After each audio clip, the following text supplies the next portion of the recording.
మన ఐటెం వచ్చేసిందండి. బెండకాయ పెరుగు పులుసు. చూసారా ఎంత కలర్ఫుల్గా ఉందో, చాలా బాగుంది. బెండకాయ పిల్లలకి అయితే చదువుకున్న పిల్లలకి ఎక్కువ పెట్టాలండి, వాళ్ళకి జ్ఞాపక శక్తి పెరుగుద్దంట. మనం పెద్దవాళ్ళం కూడా బెండకాయ ఎక్కువ తినడం వల్ల మన కాళ్ళల్లోని మోకాలు ఉంటాయి చూసారా, వాటిలో జిగురు పడుద్దంట.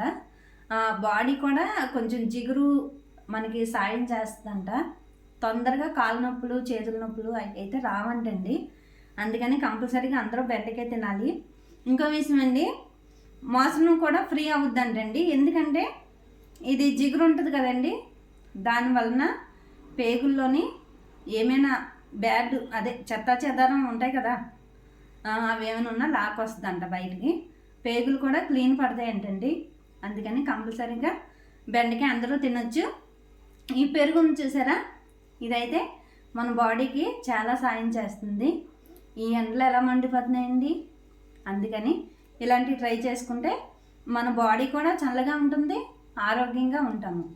ఎండ దెబ్బ అయితే ఎక్కువ మనకి ఒంటి మీద పడకుండా ఉంటుంది అన్నమాట. అందుకని తప్పకుండా ట్రై చేయండి.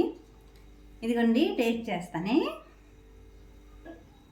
చాలా బాగుంటుందండి ఇది.